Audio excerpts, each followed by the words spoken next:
Terima kasih untuk Anda yang masih bergabung bersama dengan kami dan di segmen ini kita akan review bagaimana jalannya perdagangan di awal pekan ini.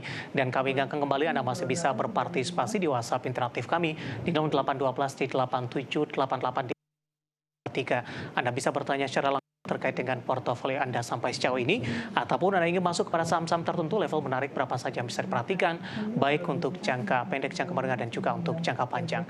Dan saat ini kami sudah terhubung melalui Zoom bersama dengan Bapak Ahmad Yakiye, selaku Head Online Trading and Technical BCA Sekuritas.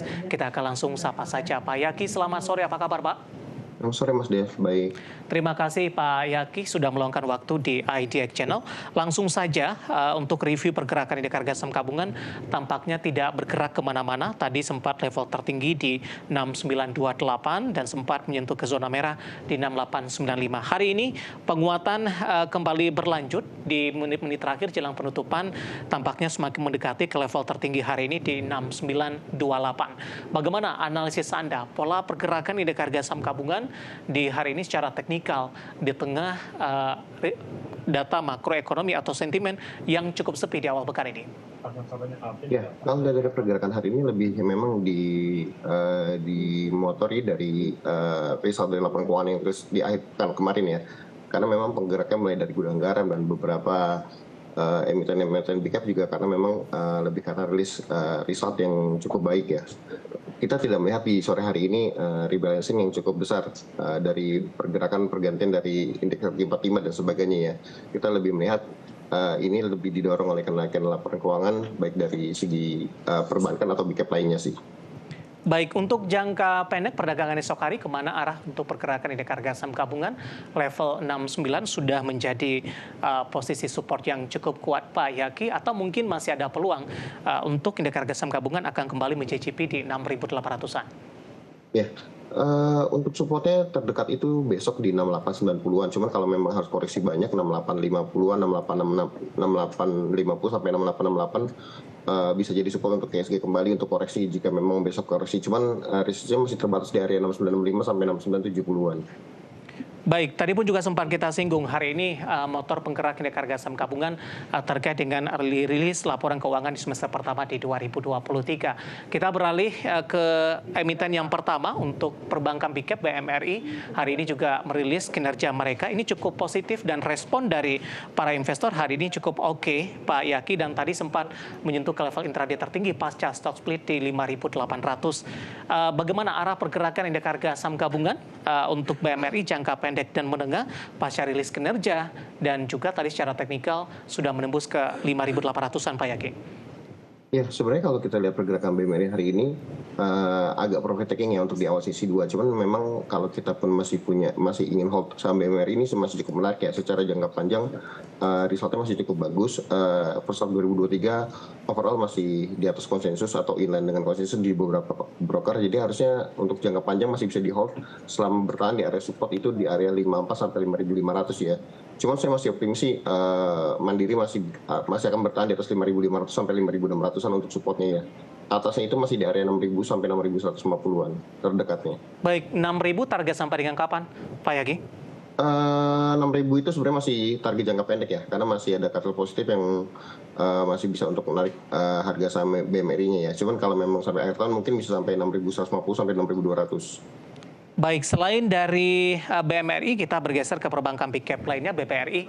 Ini belum merilis kinerja mereka, tapi baru akan ini. Hari ini melemah di 0,44% di 5675.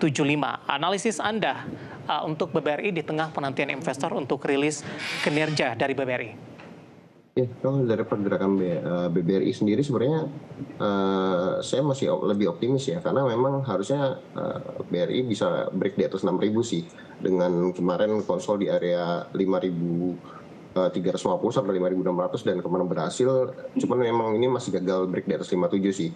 Dengan harga sekarang masih gagal di atas 57, sebenarnya menarik sih untuk sambil menunggu kita bisa akumulasi buy untuk saham BRI-nya ya, karena kalau kita lihat dari data laporan keuangan Pegadaian dan PMN yang menjadi subsidiary dari BRI Holdingnya sendiri, itu cukup bagus yang udah rilis ya. Jadi ada potensi BBRI akan jauh lebih baik sih. Oke, masih direkomendasikan buy dengan target price terdekat dan juga jangka menengah untuk BBRI? Ya, untuk terdekat itu untuk technically kalau bisa break di atas 57, potensi terdekat itu di 5925 untuk resistennya ya. Support terdekat itu kalau untuk buy on close bisa di area 5500 sampai 5450 sampai 5550-an. Peluang sampai ke 6.000, Pak Yaki, untuk Peluangnya targetnya? ya, harusnya bisa sampai ke 6000 sih.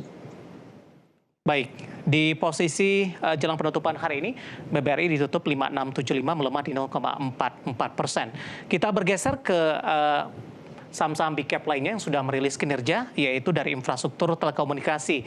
Ada Telkom ini, dari sisi kinerja, kemudian juga dari sisi pergerakan teknikalnya. Bagaimana analisis Anda untuk Telkom?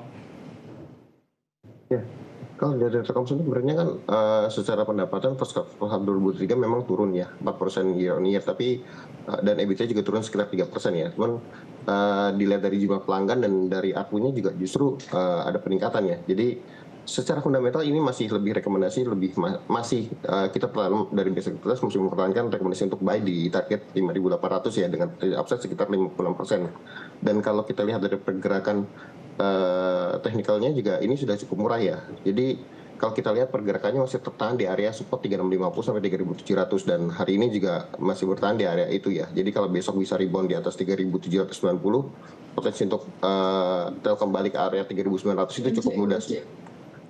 Baik, posisinya sudah jenuh jual, Pak Yaki, karena tadi secara intraday-nya sempat menyentuh ke level 3670, dan tampaknya ini merupakan level terendah dalam beberapa bulan terakhir, Pak. Ya, untuk saat ini sebenarnya masih bisa untuk akumulasi buy weakness ataupun hold ya, karena tadi kita bahas support itu masih di area 3650, resistance sampai 3700, dan beberapa hari kalau kita lihat pergerakannya sejak akhir Desember 2023, 3650 itu cenderung rebound untuk harga saham Telkomnya sendiri. Artinya ini masih ada keoptimisan terhadap Telkom, baik dari sisi teknikal kemudian fundamentalnya sampai dengan akhir tahun, Pak Yaki. Ya. Halo, Pak? Ya, masih ada keoptimisan untuk Telkom akan melakukan pembalikan arah dari pola teknikalnya sampai dengan akhir tahun? Dari teknikalnya sendiri, kalau saya masih melihat masih ada potensi untuk pembalikan arah ya. Karena kalau lihat dari weekly sendiri, supportnya itu masih di area 3650 sampai 3610. Jadi masih ada potensi untuk reversal lagi ya, untuk balik ke atas MA 150 di area 38 sampai 3820. Dan kalaupun berhasil, target 39 sampai 4050 itu cukup mudah sih harusnya. Baik, dengan semakin jauh meninggalkan level 4.000-an, mempengaruhi dari sisi target price tidak untuk Telkom sampai dengan akhir tahun, atau masih on track sampai sekarang karena koreksi yang terjadi hari ini merupakan masih dalam tahap koreksi wajar? Ya, kalau koreksinya mungkin memang sudah terlalu dalam ya, kalau kita lihat pergerakannya sejak April 2023 ya. Cuman karena memang orang juga ekspektasi bisnis FMC-nya belum tentu akan kasih kontribusi yang maksimal untuk dari segi bisnisnya. Cuman kalau kita dari pertumbuhan ARPU dan pelanggannya, kami masih optimis untuk memberikan rekomendasi beli ya untuk saham Telkomnya sendiri sih. Baik, dari Telkom, dan lagi-lagi keputusan investasi tetap ada di tangan para investor dan trader pasar modal Indonesia. Telkom sudah mengalami koreksi yang cukup dalam. Kita beralih ke big cap lainnya untuk Astra International yang juga sudah merilis kinerja mereka di semester pertama di 2023 di perdagangan akhir pekan, ketika perdagangan sudah tutup ini hari ini menguat, dan tampaknya Astra International sudah balik lagi ke level 6.800-an setelah sebelumnya ini sempat mengalami tekanan di level 6, di bawah 6.500-an, Pak Yaki. Ya. Kalau dari pergerakan sih Astra juga masih cukup bagus ya, karena kalaupun kita tahu labanya turun, tapi memang pendapatnya masih tumbuh ya. Laba turun lebih tertekan karena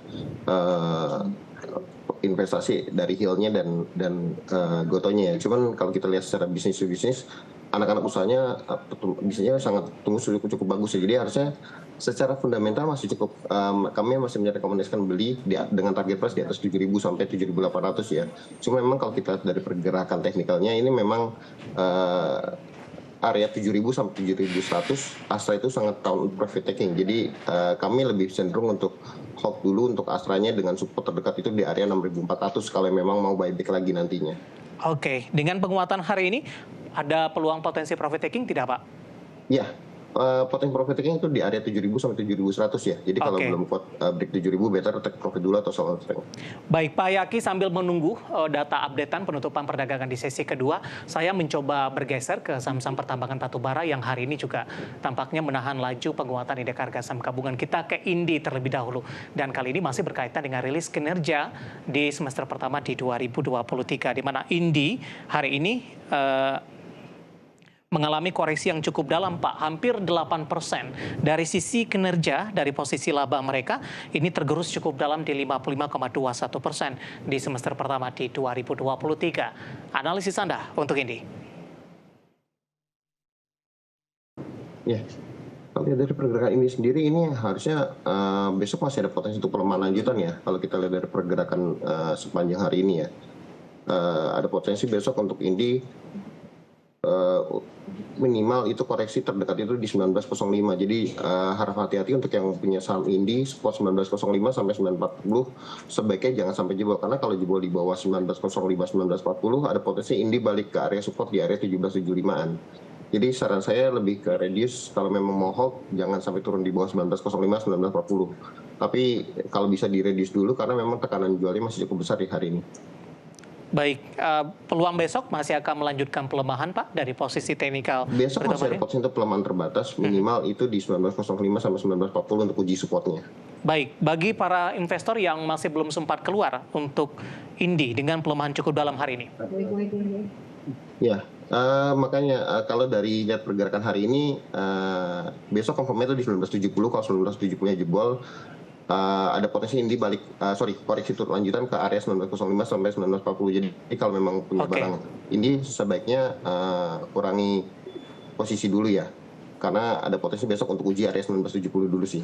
Baik, cukup dekat dengan level penutupan hari ini di 19.75, melemah di 7,71%, dan lagi-lagi keputusan investasi tetap ada di tangan pemirsa IDX Channel. Pak Yaki, kita hold terlebih dahulu, saya akan coba sampaikan update dari penutupan perdagangan di sesi kedua hari ini dan juga beberapa data perdagangan lainnya yang berhasil dihimpun oleh tim redaksi kami.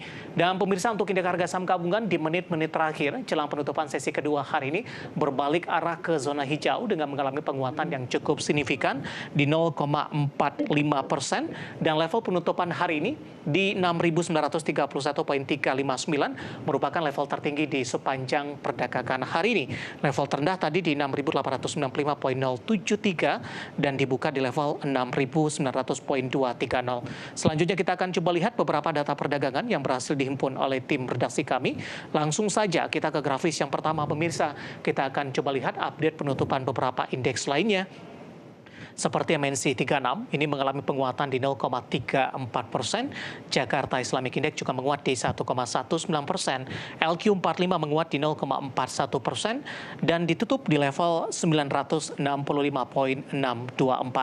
Selanjutnya kita akan coba lihat juga bagaimana rotasi pergerakan sektoral di penutupan sesi kedua hari ini. Sektor industri tampaknya masih memimpin penguatan di 1,83%. Barang baku juga menguat di 1,63%. Energi hari ini menjadi pemberat di 1,19% dan transportasi dan logistik juga melemah di 0,89%. Selanjutnya saham-saham yang mengalami penguatan yang cukup signifikan. BMRI ditutup menguat di 5.725. Tadi pun juga sempat kita bahas, Astra International juga menguat di 6.850. UNTR juga menguat di 27.525 pasca rilis kinerja semester pertama di 2023. Dan Maha hari ini juga menguat di 274. Sementara posisi saham-saham yang mengalami tekanan yang cukup dalam dari perbankan Big Cap, BBRI terkontraksi di 5.650, Adaro dari pertambangan batubara ditutup di 2.410, Akra juga melemah di 1.385, dan Bumi juga tertekan ke 128, dan ini juga berkaitan dengan rilis kinerja di semester pertama di 2023. Beberapa data yang berhasil dihimpun oleh tim redaksi kami dan semoga bisa menjadi referensi untuk Anda, terutama dalam menghadapi perdagangan di keesokan harinya.